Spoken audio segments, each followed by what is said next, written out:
문재인 대통령과 시진핑 중국 국가주석이 오늘 한중 정상회담을 가졌습니다. 사드 갈등을 봉합한 이후 첫 만남이었는데요. 한중 관계 발전에 미칠 영향 짚어보겠습니다. 네, 또 그런가 하면 군 댓글 조작과 관련해서 김관진 전 장관이 구속되면서 이명박 전 대통령에 대한 검찰 조사 여부에 관심이 모아지고 있습니다. 세한대 배종호 교수, 또 명지대 김영준 교수와 함께 이야기 나눠보겠습니다. 안녕하십니까? 안녕하세요. 네, 한중 정상회담 얘기부터 좀 해보겠습니다. 베트남 다낭에서 열린 두 번째 정상회담인데 한중 관계 복원을 좀 공식화했다는 점에서 의미가 큰 것 같습니다.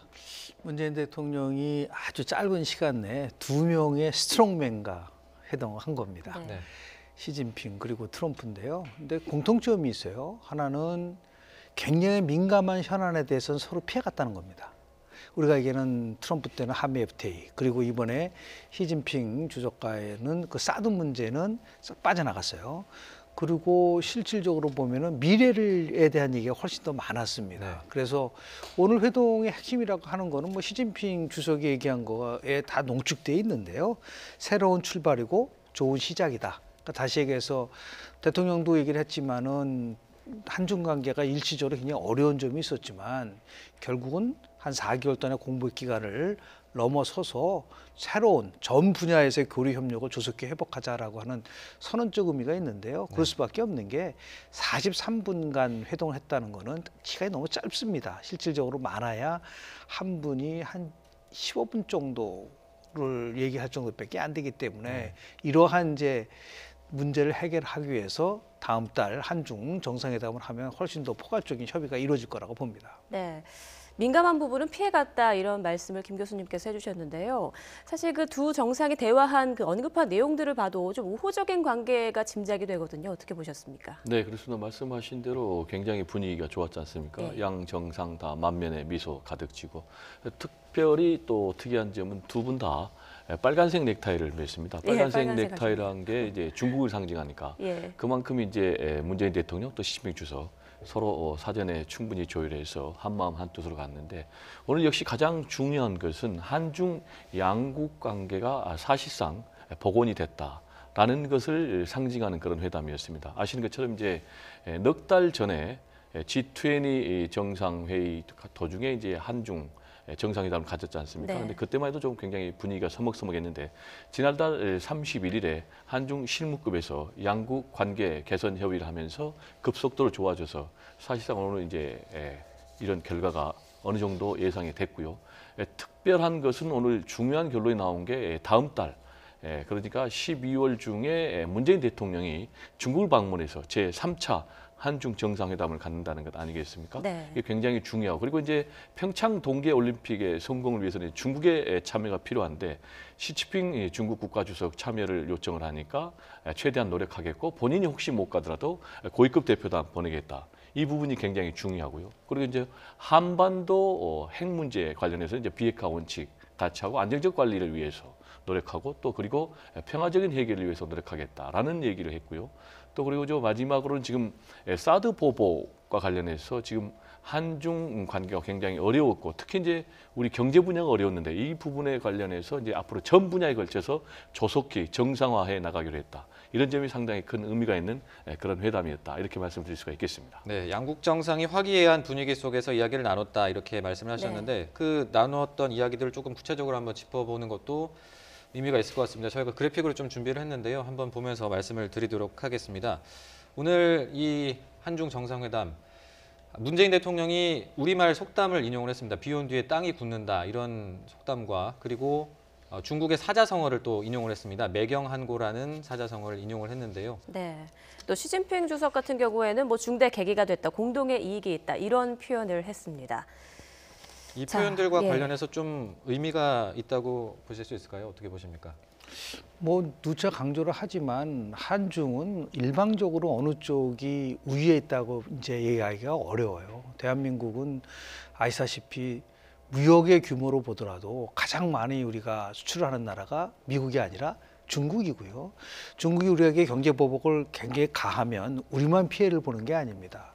아이폰 하나를 만들 때 실제로 거기에 들어가는 상당한 부품들은 대한민국에서 가져올 수밖에 없는 구조로 돼 있고 이런 것들을 종합적으로 봤을 때 결국은 윈윈으로 갈 수밖에 없다. 더 나아가서 이제 핵심적 사항은 북핵과 관련해서 평화적 해결 원칙에 공감한다는 얘기를 했단 말이에요. 이 부분은 이제 앞으로 조금 물론 나중에 이제 말씀을 드리겠지만은 결국은 문재인 대통령은 표방했었던 균형 외교라고 하는 원칙에 굉장히 충실한 거를 보여줬고요. 네. 그것이 실질적으로 시진핑 주석이 그동안 너무 지나치게 한국이 사드 문제와 관련돼서 미국으로 경사돼 있었던 거를 복원시키려고 노력한 그 점을 받아들인 것이다라고 봅니다. 그런 의미에서 봤을 때 굉장히 의미가 있어요. 양측의 협력, 리더십 발휘에 중대한 계기가 될 거라고 얘기를 하고 뭐 이제 관건적 시기다. 지금 한반도 정세는 관건적 시기라는 게 시진핑 주석이 얘기했지만 이게 중대한 시기라고 얘기를 하고 있기 때문에 하나 걱정스러운 거는 뭐냐면 중국 사람들이 굉장히 강조하는 거는 관시입니다. 이게 관계인데 굉장히 불편했던 관계를 다시 회복을 했는데 이게 다시 무너졌을 때는 이 복원력이 거의 무너져 버린다. 그러니까 굉장히 지금 우리 어떤 면에서 봤을 때는 오늘 회동이 굉장히 좋은 모습을 보였지만 살얼음판을 걷고 있는 거랑도 마찬가지입니다. 그만큼 균형 외교는 굉장히 어려운 그런 부분이기 때문에 문재인 대통령이 어떠한 리더십을 보이냐. 그래서 시진핑 주석도 뭐라고 얘기했냐면 리더십을 발휘하는 데 있어서 중대한 계기가 될 것이라는 그 말을 우리 한번 깊이 새겨봐야 될 거라고 봅니다. 네, 또 관계 회복의 의미에서 앞서도 이야기했지만 다음 달 12월이죠. 이제 문재인 대통령이 중국을 방문해서 세 번째 정상회담을 갖게 되는데요.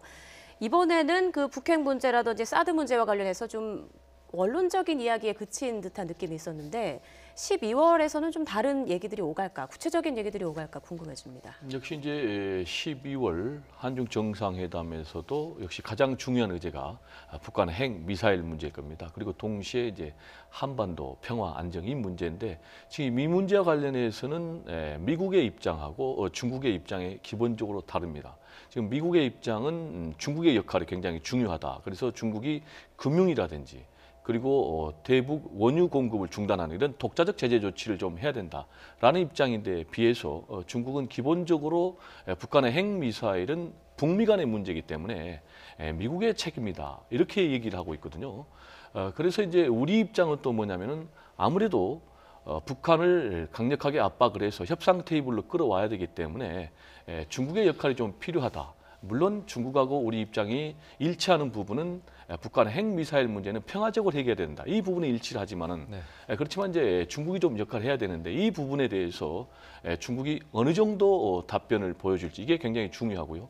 그래서 이제 다음 달 정상회담에서 가장 중요한 것은 문재인 대통령이 중국의 역할을 어느 정도 끌어내느냐 이 부분이 가장 중요하다고 말씀드릴 수가 있겠습니다. 그리고 이제 또 하나는 지금 현재 우리가 앞으로 사드 보복 조치와 관련해서 해 나가기로만 했지 실질적으로 지금 한중 간에 지금 완전히 개선된 건 아니죠. 물론 지금 이제 오늘 광군제지 않습니까? 독신자들을 위한 11월 11일 그래서 쌍십제라고 하는데 이날 계기로 해서 지금 전지현 우리 한류 스타가 이제 중국의 전역에 다시 광고가 돼서 이 한한령이 좀 풀리는 그런 조짐을 보이고 있는데 이 부분이 앞으로 적극적으로 전 분야에 대해서 한한령이 풀리고 또 중국의 관광객이 다시 한국을 찾는 이런 방면으로 또 양국 간에 합의가 될 그런 필요가 있고요.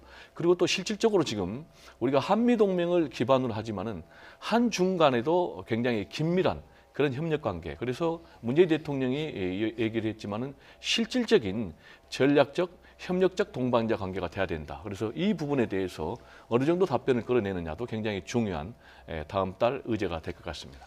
김 교수님은 어떻게 보십니까? 다음 달? 의제에 대한 문제 뭐 나름대로 조율을 하겠지만은 실질적으로 세 가지 변수가 있어요. 첫 번째는 북한의 도발입니다. 그러니까 예를 들어서 북한이 의도적으로요 대한민국과 중국 시 주석이 서로 만나는 것을 염두에 두고 도발할 가능성이 있습니다. 이럴 경우에 이제 굉장히 나름대로 큰 변수가 될 수가 있는 부분들이 있고요. 두 번째는 지금 뭐 트럼프는 솔직한 얘기로 이번 그 아시아 방문의 핵심은 통상이었습니다. 이 통상에 대한 어젠다를 어느 순간에 이제 안보로 바꾸는 부분들, 그리고 더 나가서 균형 외교가 성공하냐 성공하지 않느냐는 관계의 가장 핵심적 사항은요, 우리에 의해서 결정되는 게 아닙니다. 제가 볼 때는 결국 미국과 중국과의 관계가 어떻게 우호적으로 계속해서 끌고 갈 수 있느냐라는 부분들이 굉장히 중요하다. 그 마지막으로는 지금 우리가 간과를 하고 있지만은 미국의 도움을 받아서 일본이 군사 대국화하는 것이 얼마나 빠른 속도로 진행되느냐. 특히 이번 선거를 통해서 자민당이 압승을 하지 않았었습니까? 그러니까 결국은 전쟁할 수 있는 나라를 만들겠다라고 하는 이 아베의 계획과 결국은 그 로드맵이 맞물려 들어갈 수가 있거든요. 이 변수가 한국하고 중국하고의 정상회담 이전에 어떤 형태라도 하나라도 여기서 만약에 우리가 생각하는 변수가 나오면 모든 어젠다는 그쪽 방향으로 흘러갈 수 있는 부분이 충분히 있다라는 생각을 좀 합니다. 네. 자, 또 평창 동계올림픽에 이제 문재인 대통령이 시주석을 초청을 했단 말이죠. 그런데 과연 진짜 올 것인지, 근데 만약에 오게 된다면 굉장히 또 많은 의미와 효과들이 있을 것 같아요. 네, 오늘 이제 시진핑 주석의 발언의 뉘앙스를 보면은 좀 오지 않을 가능성이 큰 것 그렇게 같아요. 들리더라고요. 혹시 자신이 못 가게 되면은 고위급 대표도 안 보내겠다 했는데 네. 올 것 같으면 사실 그 얘기는 안 하죠. 그렇지만 이제 우리 입장에서는 시진핑 중국 국가주석이 오면은 굉장히 큰 도움이 되는 게 네. 대회 자체의 위상이 크게 높아지는 거죠. 이제 G20 중에 한 나라의 국가 주석이 오니까 굉장히 크게 도움이 되고요. 그리고 두 번째로는 또 시진핑 중국 국가 주석이 오면은 기본적으로 중국인들의 관심이 이제 환기가 되고 또 중국의 관광객들이 대거 평창 동계올림픽 즈음에서 한국을 찾지 않겠습니까? 그럼 이제 우리에게 큰 이익이 되고요. 그리고 또 가장 중요한 문제 중에 하나가 안전이 굉장히 중요하게 담보가 된다는 것입니다. 그게 네. 무슨 얘기냐면은 지금 북한의 핵미사일 도발을 계속하니까 유럽의 일부 나라들이 평창 동계올림픽에 참여하지 않을 뜻을 좀 비친 적이 있었거든요. 네. 그렇지만 이제 이번에 이렇게 시진핑 주석이 평창 동계올림픽에 어떻든 간에 본인이 오든 못 오든 간에 중국이 참여를 하겠다라는 입장을 보였기 때문에 앞으로 그 부분이 굉장히 중요한 시그널이 될 것 같고요. 또 하나는 이제 북한에 대해서도 강력한 대북 메시지가 될 것으로 전망이 됩니다. 이제 중국, 특히 시진핑 주석이 평창 동계올림픽의 성공을 위해서 노력하겠다라는 얘기는 한반도의 평화와 안정을 깨서는 안 된다. 그런 얘기 아니겠습니까? 네. 즉, 이 얘기는 뒤집어서 얘기하면 북한의 핵미사일 도발은 안 된다라는 얘기이기 때문에 이런 부분에서 큰 의미가 있지 않나 이렇게 생각이 됩니다. 네, 아무래도 오늘 회담 자체가 시간도 짧았고 또 이제 포괄적인 개념에서 이제 합의를 이뤘다 이렇게 볼 수 있을 것 같은데 앞으로 이제 다음 달에 열릴 또 3차 한중 정상회담을 좀 주목해 볼 필요가 있을 것 같습니다. 이야기를 좀 바꿔보겠습니다. 김관진 전 국방부 장관이 결국 구속이 됐는데요. 이명박 전 대통령에 대한 수사가 불가피하다는 이야기가 나오고 있습니다. 결국 뭐 마지막에 검찰의 포토라인에 이명박 전 대통령을 세우냐 안 세우냐로 지금 모든 어젠다가 바뀌었습니다. 하나씩 차곡차곡 이제 올라가고 있는 거죠. 특히 군 총괄했었던 김관진 전 국방부 장관이 구속됐다라는 얘기인데 핵심은 이겁니다. 결국은 김관진 전 국방부 장관이 군 사이버 사령부를 만들어서 뭐 댓글 조작과 관련된 것들을 대통령한테 보고를 했다라고 진술한 부분을 지금 이제 거론하고 있지 않습니까? 네. 그러면 자연스럽게 보고를 받았고 내용은 뭐였었고 또 어떤 지시를 내렸느냐를 알기 위해서는 이명박 전 대통령의 수사가 불가피하다라고 갈 수밖에 없는 것인데 다만 그것을 이제 뭐 야당 측에서 봤을 때는 이거는 뭐 정치 보복이다라고 또 이제 끌고 나올 수 있는 부분들이 있어요. 그리고 더 중요한 것은 정책적 사항과 실은 이렇게 정치적으로 대통령이 이런 특정한 뭐 선거든 뭐 정치든 개입을 하는 것이 공무원의 중립 의무 규정이 또 있단 말이죠. 이런 부분들이 있어서 결국 구속됐다는 얘기는 어느 정도 혐의를 인정을 하고 있는 부분이 있기 때문에 네. 결국은 자연스럽게 타켓은 이명박 전 대통령으로 갈 수밖에 없는 그런 쪽으로 시간은 흘러가고 있다고 봅니다. 네. 백 교수님께서는 어떻게 생각하십니까? 네, 제가 볼 때는 지금 이명박 전 대통령 검찰 소환 조사는 불가피해 보입니다. 왜냐하면 이제 김관진 전 국방부 장관이 검찰 조사에서 뭐라고 얘기했냐면은 국방부의 댓글 조작과 관련해서 MB 청와대에 보고를 했다 일부 그리고 또 지시도 있었다 이렇게 얘기했기 때문에 이 연결고리가 이제 똑 떨어지기 때문에 조사의 완결성을 위해서도 이명박 전 대통령 소환 조사는 이제 불가피해 보이는 이제 그런 상황 아니겠습니까? 네. 이게 굉장히 중요한 문제인 게 지금 사실은 군은 나라의 간성 아닙니까? 그래서 국방 임무 본연에 충실해야 되는데 댓글 조작에 개입을 했단 말이에요. 그리고 이제 댓글 조작에 개입을 했는데 이게 또 국방부 장관이 지시를 해서 결국 이제 그런 모든 혐의들이 입증이 돼서 그리고 또 증거인멸 시도도 있었고 그래서 혐의가 소명이 되고 증거인멸에 우려가 있기 때문에 이제 구속 수감된 거 아니겠습니까? 이제 특히 더 문제가 되고 있는 것은 이 댓글 조작이 2010년에서 한 2012년 사이에 집중적으로 이루어졌는데 지난번 18대 그러니까 2012년 대선 때 이 대선 앞두고 집중적으로 이루어졌다는 것입니다. 이거는 대표적으로 군의 정치관여금지법 위반이고요. 그리고 또 김관진 국방부 장관의 직권 남용 이제 혐의를 받고 있는데 특히 이제 이 과정에서 대선을 앞두고 당시 사이버 군문을 대거 증언을 했는데 호남 지역이라는 이제 특정 지역을 배제하고 우리 편을 심어라라는 것과 관련해서 청와대 지시가 내렸다는 게 이제 문건으로 확보가 됐지 않습니까? 제가 볼 때 그래서 바로 이명박 전 대통령을 소환하지는 않겠지만은 당시에 김관진 전 국방부 장관과 같이 이 문제를 협의했던 청와대 김태호 대외전략비서관 이분도 먼저 소환을 하고 차근차근 MB 참모들을 거쳐서 결국은 이명박 전 대통령이 검찰의 포토라인에 서지 않겠는가 이렇게 전망이 됩니다. 네, 아무래도 당시 청와대 관계자들도 수사를 받을 것 같긴 한데 이명박 전 대통령은 그 군 사이버사 활동을 보고받았다는 이런 논란은 말도 안 되는 소리다 이런 입장을 밝혔거든요. 내일은 이제 중동으로 출국을 할 예정인데 입장을 밝히겠다고 얘기를 했습니다. 어떤 이야기가 나올 걸로 예상을 하십니까? 뭐 지금 말씀하신 거 두 가지가 핵심이죠. 자기는 보고받지 않았다. 그리고 이것은 정치 보복이다라는 거거든요. 과거 파헤쳐서 결국은 전 정권까지 나름대로 수사를 하고 한다는 것은 정치 도의상 있을 수 없는 것이다라는 식으로 이제 얘기를 하겠죠. 그래서 적폐청산이라는 것을 빌미로 해서 결국은 정치 보복한다라고 하는 부분들에 대해서 또 그것은 지난번에도 뭐 비슷한 식으로 얘기를 했어요. 이 정치 보복은 결코 실패할 수밖에 없다라는 것을 얘기를 한 적이 있기 때문에요. 근데 문제는 뭐냐면 공방으로 끝나지는 않고 납득할 만한 결국은 이것은 사실을 둘러싸고 진실 게임으로 갈 수밖에 없다고 봅니다. 그래서 여러 면에서 봤을 때 관여자들이 진술도 있고 또 만약 구체적인 증거가 나오고 하면은 뭐 대통령 전직 대통령이랑 입장이라더라도 분명히 이제 검찰의 수사를 받고 거기에 대해서 입장을 밝히고 그래서 뭐 엄밀하게 따지면은 법 앞에 모든 사람은 이제 평등하다라는 부분들이 있고요.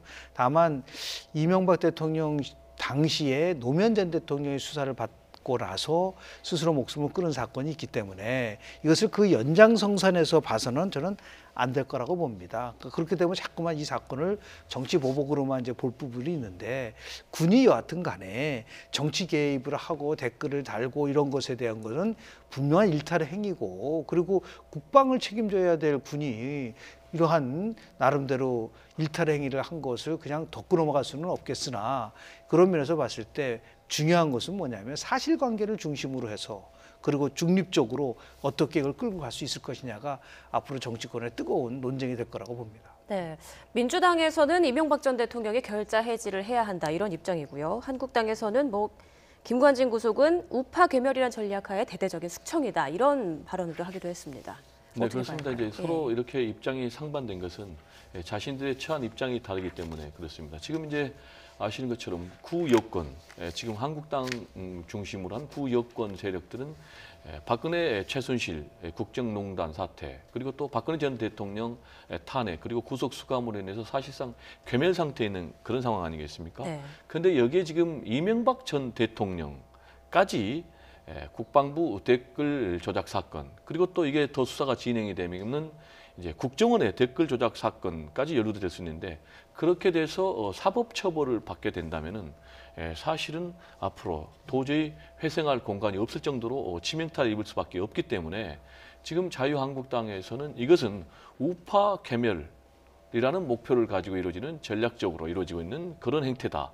라고 이제 반발하고 있고 그렇지만은 반면에 민주당 입장에서는 전혀 다르죠. 왜냐하면 아시는 것처럼 민주당은 지금 촛불 세력 그리고 또 촛불 세력이 주장하는 게 적폐청산 아니겠습니까? 네. 그래서 그 세력의 힘으로 정권을 잡았기 때문에 어쨌든 간에 과거의 적폐를 청산할 수밖에 없는 상황이기 때문에 기본적으로 드러난 사건에 대해서 범죄에 대해서는 수사를 할 수밖에 없고 그 과정에서 드러난 범죄에 대해서는 또 처벌할 수밖에 없지 않냐 이런 입장이거든요. 근데 제가 개인적으로 생각할 때는 이게 사람의 초점을 맞추는 것은 굉장히 문제가 있지만은 분명히 드러난 범죄에 대해서는 우리가 법 앞에 평등하기 때문에 수사를 할 수밖에 없다. 그리고 이것이 과연 정치 보복이냐 아니면 사법적 처벌이냐라는 것이 좀 엄격하게 봐야 되는데 또 이게 과거로 가는 것이냐 또 미래로 가는 것이냐 이 문제를 좀 봐야 되는데 사실 지금까지 이루어지는 국방부 댓글 조작 사건 또 안기부 댓글 조작 사건 국정원이죠. 그리고 뭐 블랙리스트 그리고 또 화이트리스트 이런 모든 부분들이 굉장히 치명적인 범죄라는 것이죠. 기본적으로 국기문란 행위고 우리 민주주의 근간을 훼손하는 그런 범죄이기 때문에 네. 미래로 가기 위해서는 이번 기회에 철저하게 단죄를 해야 되지 않나라는 그런 이제 여론의 목소리가 높고요. 네. 또 그리고 동시에 이렇게 하게 되면은 문재인 정권에 대해서 또 그리고 다음 정권에 대해서도 앞으로 이런 범죄는 해서는 안 되겠다라는 경종을 울리지 않나 이런 생각도 해봅니다. 네. 보수 진영으로 볼 때는 좀 위기 상황이라고 볼 수 있을 것 같은데 자유한국당의 홍준표 대표가 올린 글이 좀 주목해 볼 필요가 있는 것 같습니다. 그 대여 투쟁보다는 내부 정비가 먼저다 이런 글을 SNS를 통해서 올렸거든요. 내부 정비부터라는 저 부분이 좀 눈에 들어오는데요. 홍준표 대표의 발언 어떻게 보십니까? 홍준표 대표가 대구를 방문해서 박근혜 전 대통령을 제명을 할 수밖에 없는 이유를 어떻게 설명을 했냐면 보수가 살아야 박근혜 전 대통령도 살 수 있다 이제 그런 논리였었거든요. 네. 그런데 보수가 이제 괴멸 상태에서 다시 재건할 수 있기 위해서는 다양한 무슨 요인이 있겠지만은 가장 큰 것은 박근혜 전 대통령과의 관계를 재정립하고 결국은 친박을 청산하는 것이 가장 중요한 과제다라고 보고 있는 것인데 지금 자유한국당 내에 친박 세력들은 끝까지 지금 이제 내부 투쟁을 이제 벌이고 있는 상황 아니겠습니까? 네. 그런 의미에서 봤을 때 과거에 친노 세력들이 대선에서 패배하고 보여줬던 행태와 현재 자유한국당에서 친박이 보여주는 행태는 이거는 너무나 차이가 많이 난다. 당시에 친노는 패족이라고 하면서 깨끗하게 잘못을 인정하고 그리고 국민 앞에 고개를 숙이고 잘못을 앞으로 시정하겠다는 선언을 했는데 반해서 친박은 단 한 번도 그런 적이 없어요. 오로지 뭐 박근혜 전 대통령은 죄가 없다. 박근혜 전 대통령은 정치 보복을 당하고 있다. 박근혜 전 대통령을 결국은 우리가 지켜야 된다. 그런 논리로만 가고 있기 때문에 결국은 이제 홍준표 대표 입장에서 봤을 때는 내부 투쟁이란 것보다도 내부 내에서의 친박 청산이 없다면은 그것은 보수는 괴멸을 넘어서서 재건은 거의 불가능하다. 이제 그런 이제 절박함의 표현이라고 보고요. 뭐 자신은 뭐 결국은 승리할 것이라는 확신을 갖고 있다고 얘기를 하고 있지만 정말 친박이 자신들에 대한 책임감을 느낀다고 한다면 12월에 있을 의총에서 이제 새 원내대표를 뽑지 않습니까? 네. 친박 인사들은 후보를 내서는 안 됩니다. 그리고 물러나 있고 그리고 다시 한번 새롭게 나올 수 있는 계기를 결국은 이제 비박한테 주고 그것을 책임지는 모습을 보여줘야 되는데 끝까지 또 원내대표 경선에서 친박 후보 내놓고 경쟁하고 승리하겠다. 그것은 결국은 민의를 거슬려도 한참 거슬리는 거다라는 말씀을 좀 드리고 싶습니다. 네. 제가 볼 때 이제 홍준표 대표가 대여 투쟁보다는 내부 정비부터 먼저 하겠다라는 것은 두 가지 의미가 있을 것 같습니다. 하나는 기본적으로 본인이 1억 원을 받은 그런 혐의로 재판이 진행 중이지 않습니까? 1심에서는 유죄를 받았지만 2심에서 무죄를 받았지만 지금 3심이 남아있기 때문에 지금 그런 상황에서 강력한 대여 투쟁을 벌여나가기는 아무래도 좀 여러 가지 한계가 있다 이런 생각을 한 것 같고요. 그리고 기본적으로 내부 정비를 통해서 내부 단속을 통해서 새롭게 보수를 정비하지 않고는 지금 현재 70%가 넘는 문재인 정부와 대항해서 싸우는 것은 상당히 무리가 있다 이런 판단을 한 것 같아요. 그래서 이제 그 첫 단추가 박근혜 전 대통령을 제명한 거 아니겠습니까? 네. 그리고 또 이제 보수의 심장인 대구를 찾아서 사실은 정면 돌파를 시도한 것도 역시 같은 맥락이고요. 그래서 이제 설득을 했지 않습니까? 보수가 살아야 앞으로 박근혜 전 대통령도 살 수가 있다. 이제 그리고 앞으로 박근혜 전 대통령 재판이 현재 굉장히 정치 재판으로 진행되고 있다라면서 보수 TK 정서를 좀 달래주는 그런 모습을 보였는데요.